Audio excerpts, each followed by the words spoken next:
Welcome to the Geek podcast. Got food. Cat food.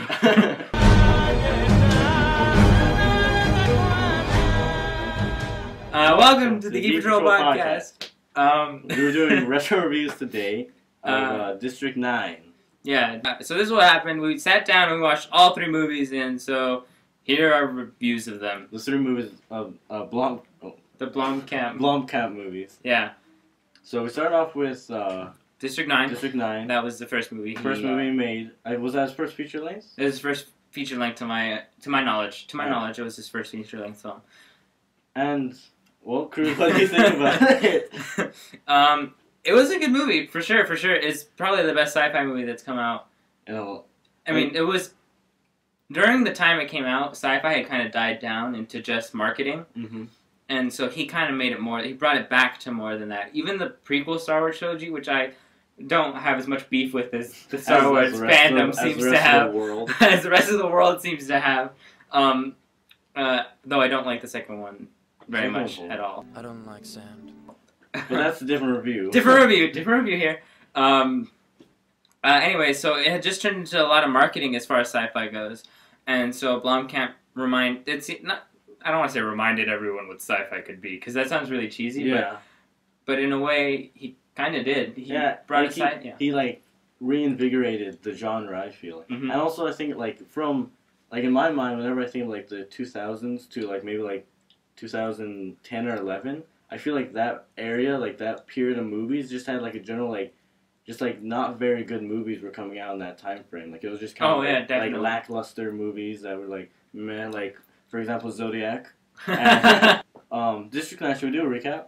Like just on like what the movie is? Yeah. Alright, so District 9 is a movie about in Johannesburg, South Africa, a very odd city to choose as your setting, by the way. We were discussing this. We were thinking it actually could be a very good environment for like the racial tensions, like between human and human, and then now prawn and human. Yeah. Which we hadn't really discussed that. But anyway, that's a very good point. So a mothership comes and just rests over the city, and then they find all these prawns or aliens inside that they call prawns, and now they have like basically a little ghetto or concentration camp of these aliens, and the whole movie is basically just like the aliens. Like it starts off with you not knowing what the aliens are, so you're just like very prejudiced. You're like, these are aliens. Why are they doing here? What are they doing here?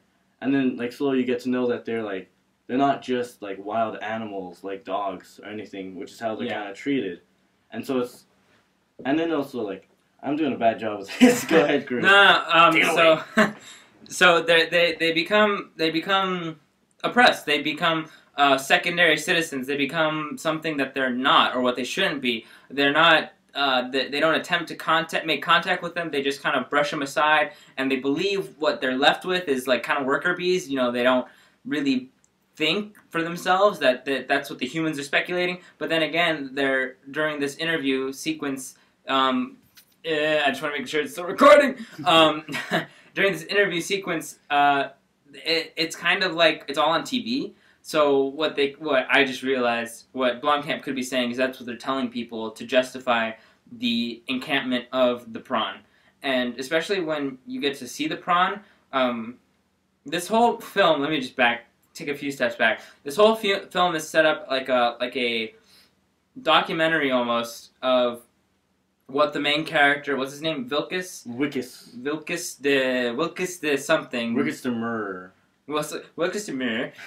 So we'll just call him that. I know it's something else, but it's a whole documentary of what he did to get the prawn mothership to leave, and that's what it's set up as, and the events that led up to that. And so he works for a company called MNU, and they're basically supposed to be this military company that is charged with dealing with the prawn themselves. And that's a really weird company to choose to deal with prawn, but I guess they're the ones who stepped up and said, we'll handle them.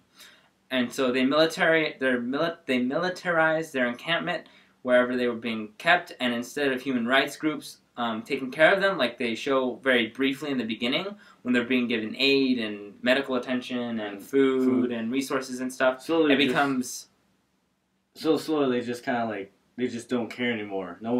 They're just a burden now. And mind you, this whole movie is just a one-sided, if you will, talk, since it's like he just makes it and you view it. It's a one-sided conversation about immigration, right? And just how people just they kind of alienate and separate themselves from it, alienate. Anyway, so I wonder if that's just how it started. One day he was talking with his friends, like, what do they call them? Illegal aliens. Are they? What if they were? What if they were aliens? And he was just like, let's make a movie out of it. I'm like, here's $50. And that was the whole Here's budget. $50 for your budget. We were also discussing how it's a very low-budget film and how good everything is. It's a very low-budget film. And the thing about that is that, unlike other films that come out nowadays, I think the CGI in that looks very good. It looks like a lot of his... they do have some practical effects. Like when he has... Spoiler alert, I guess. When the main character... If you haven't seen the movie, you probably aren't watching the review. Charlton Copley's hand turns into a prawn hand, and that was, I'm pretty sure, practical effects. It was practical effects, and it was very cool. So when they have real life, real things with the special effects, it makes it more believable, and I think it looks very good on its own, anyways. Yeah, I agree. I agree completely. I think that on top. Let's go back to Star Wars very briefly. On top of it becoming a lot of merchandisable stuff. It also became everything was CGI, and and I know that Star Wars was about pushing the bill on what could be shown. Are you talking about the prequels? Visually, yeah, and the prequels. And the prequels, it became very CGI, and that bugged a lot of people, myself included. Not at the time entirely when I was watching it, because not when you were 6. Yeah, but in the third one, I think I was starting to come around and realize none of this is real. Okay, wait, no, I can't. I was gonna get started on the third episode, but I can't do that. Let's not do it. We can't do it.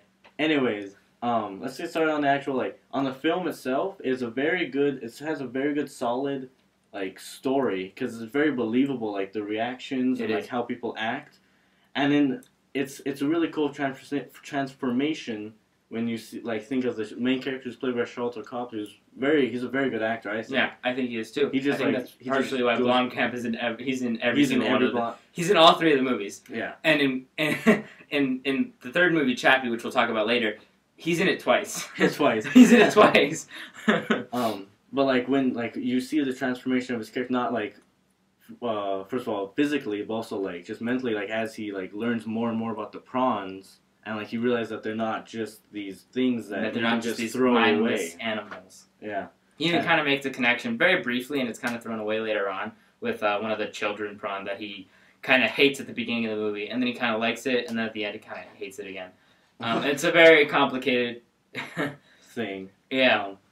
I did like the transformation aspect, but I did like how they used the practical effects that they were using to not only convey the message, but to make it more believable, because of the way that they use the practical effects. It made more of an emotional connection. Yeah, you really felt for this guy when he was the thing about it too is it had this aspect of horror, because it was oh my god, he's really turning into this thing, and and then his family just sells him out, and you're this guy, this sucks. At one point, spoiler alert again, as he's turning into the prawn, he gets these scales along his body, and me and Jarrett both looked at each other during one of the scenes when he's panicking and he's trying to get it off, he can't believe that he's turning into this, so he's rejecting the idea, and that thought comes out as a physical emotion, and he tries to rip part of himself off, and he just starts cringing and gasping, and it's very believable. And it just makes this sickening crunching noise as he's trying to pull the scale off, and it got both of our stomachs kind of turning. The thing about this movie, it was like pulling a scab, but worse. Yeah. The thing about this movie too, I think it does really well, is that it's very brutal, and not in the sense of blood and gore brutal, like Silent Hill and stuff like that, but brutal in the sense of wow, I could picture this actually happening. If these events happen in real life, they would literally kill him and dissect his body, and that's horrible. That's another thing that it brought me to. They start to illegally experiment on the aliens. Spoiler alert again, but like I said, you've probably seen the movie. They start to experiment on the aliens, and what was kind of cool about that is that all the aliens in the lab were practical. They weren't CGI, so it added to the factor of this is real. I mean, obviously it's not as a science fiction film, but it made the connection more believable, especially when one of the main characters that is a prawn sees the dead prawn. He sort of gets lost in the fact that they're experimenting on his people. That brought us to another point, that could be commentary, or that I thought it could be commentary on. There's a documentary out there about illegal activities that during the mid to late 80s that were going on with Mexican American immigrants and just Mexican immigrants that were not American citizens. That the government sanctioned illegal sterilization techniques on women who were giving birth if they either did not speak English or were of Mexican American descent, whether or not they were illegal. In one of the scenes in the movies when the prawn are being evicted, which is what sets off all the chain of events in the films, they show Wilkes trying to serve an eviction notice, and one of the prawns smacks it out of his hand. And so when he smacks it, he says, "Don't shoot him. That counts. That counts as a signature. We're taking it." And so that's what they did when they were experimenting on immigrants. Or not, they were sterilizing immigrants. They weren't experimenting on immigrants, thank God. When they were sterilizing immigrants. We're laughing at sterilization. That's not good. We're cutting that out. No, I don't have to. But so they were sterilizing these immigrants, and a lot of them didn't speak English, whether or not they were, like I said, whether or not they were documented. And may I note that that's not okay, whether you're documented or not. You just gave birth to your baby, and now you're twisting the tubes.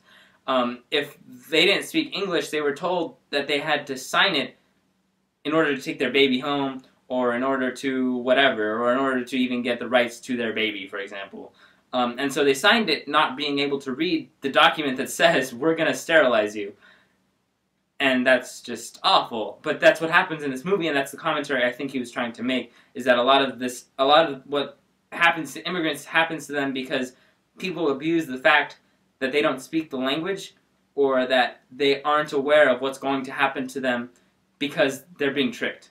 Yeah. And then the thing about this movie is that, like, even though it has, like, this message about immigration, about how we treat human beings through how we treat the aliens, it's not so heavy-handed. You know, it's not like he's beating us over the head with, like, this is humans, this is how we do it. It's very much like you could watch this and just enjoy it because it's a sci-fi film. It's not like, but then there's also that deeper meaning. And you can enjoy it in two different levels, which is that's great. Yeah. Now there's one thing that about the film that I don't think is perfect, and that's that before it gets to the third act of the film, it should, like, the first two acts feel like they take forever. It's true. So it just takes, it's like once you get to one point, you're like, wow, I still have a long movie left. And like you feel like, you're like, I know this isn't going to end now.